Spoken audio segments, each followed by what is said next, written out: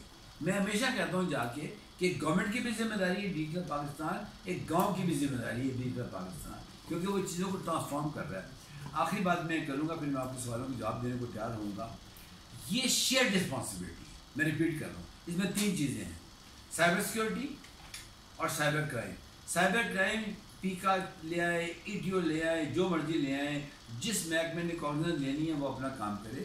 الحمدللہ میں اس محکمے کا سربراہ رہا ہوں، کئی سالوں تک رہا ہوں. میں بڑے اعتماد سے آپ کو بتا رہا ہوں، سائبر سیکیورٹی ہم سب کی شیئر ذمہ داری ہے، میڈیا کی، میری، آپ کی، تمام لوگوں کی ذمہ داری ہے. جب تک ہم اس ذمہ داری کو پورا نہیں کریں گے، یقین کر لیں we will be feeling every day, اور ہمیں فیل نہیں ہونا چاہیے. اس وقت پاکستان کے اندر جتنے مسائل ہیں اس سے کہیں زیادہ وسائل ہیں. میں ریپیٹ کر رہا ہوں، جتنے مسائل نظر آتے ہیں آپ کو اس سے کہیں زیادہ وسائل ہیں. سب سے بڑا جو ہمارا ریسورس ہے وہ ہماری یوتھ ہے. آپ یقین کریں اتنی ڈائنامک یوتھ ہے ہماری کہ میں تو روز بچوں کے ساتھ کام کرتا ہوں، یونیورسٹی کے بچوں کے ساتھ کام کرتا ہوں. ان میں سے ایک ایک بچہ دنیا کے کسی بچے کو بیٹ کر سکتا ہے، لیکن جو اس نے ہم نے انوائرمنٹ پیدا کر دیا ہے اس کے لیے سانس لینا مشکل ہے. آپ کی سنسد بتا رہی ہے کہ 94% آبادی جو ہے، جو سروے وغیرہ ہوئے ہیں، اس ملک سے باہر جانا چاہتی ہے. کیا سر سید احمد خان نے، قائد اعظم نے، علامہ اقبال نے اس لیے پاکستان دیا تھا کہ اتنے سال کے بعد ہم سارے پلان کریں کہ اس ملک سے بھاگ جائیں؟ سب سے آسان کام ہے اس ملک سے. جتنے لوگ آپ کے سامنے بیٹھے ہیں بائی چوائس بیٹھے ہیں، کبھی بھی ملک کو چھوڑ سکتے ہیں. تو خدا کے لیے وہ لوگ جو بائی چوائس بیٹھے ہیں یہاں پہ، ان کو اتنا پریشان نہ کریں کہ وہ اس ملک کو چھوڑنے میں مجبور ہو جائیں. وہ تو چلے جائیں گے، لیکن جو پیچھے لوگ رہ جائیں گے ان کے لیے دنیا میں کئی مثالیں موجود ہیں. میں وہ مثالیں دینا نہیں چاہتا. اور جس طریقے سے ہم اس وقت جا رہے ہیں، سڑکوں پہ جو کچھ ہو رہا ہے، میں بحث نہیں پڑھتا ہوں اس بحث کی، نہ یہ میرا فیلڈ ہے.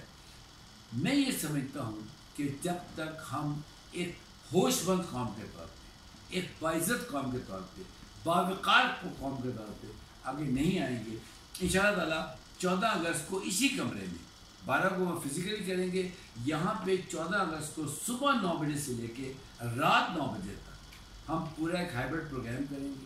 12 گھنٹے وہ پروگرام ہوگا. اس میں ہم تمام صوبوں کو لے رہے ہیں، ان صوبوں کے اس ٹائم سلیب میں ان کے ڈسٹرکٹس کو لے رہے ہیں، ان کے ڈپٹی کمشنرز کو، ان کے عدالت لوگوں کو لے رہے ہیں، ججز کو لے رہے ہیں. اور ہم باہر کے ملکوں سے بھی لوگ لے رہے ہیں، کینیڈا سے، امریکہ سے، آسٹریلیا سے لوگوں کو لے رہے ہیں. ہمارے ایک کولیگ ہیں محمد علی جناح صاحب، کراچی سے وہ تشریف لائیں گے، وہ اس پروگرام کو کوآرڈینیٹ کریں گے.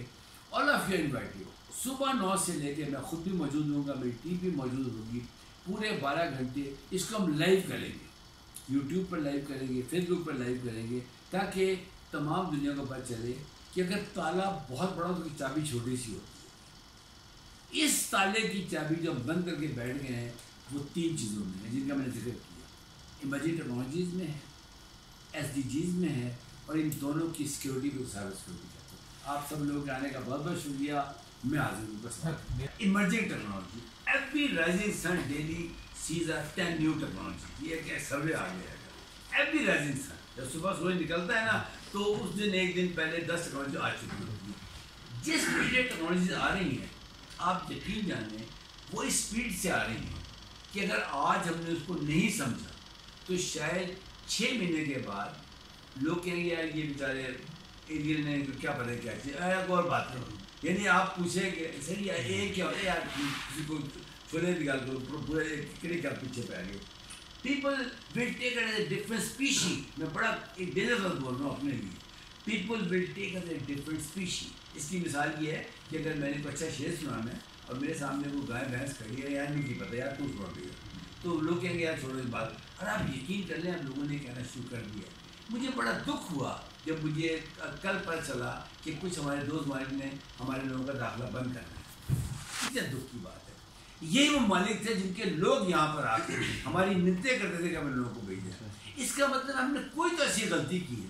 کہتے ہیں جس شہر میں لٹ جائے فقیروں کی کمائی اس شہر کے سلطان سے کوئی بھول ہوئی ہے.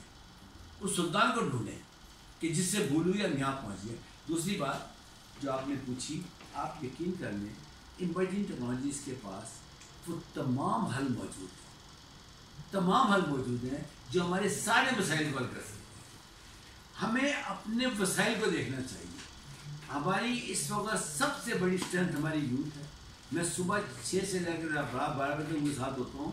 میری لوگ میرے سے پوچھتے ہیں تمہاری موٹیویشن کی وجہ کیا ہے. میں کہیں جو میرے پیچھے بیٹھے ہیں کیونکہ یہ چینج کر سکتے ہیں ہر چیز کو. دوسری ہمارا ٹورزم. آپ یقین کر لیں کہ ہمارے ملک میں ریلیجیس ٹورزم موجود ہے, میڈیکل ٹورزم موجود ہے, کلچر ٹورزم موجود ہے.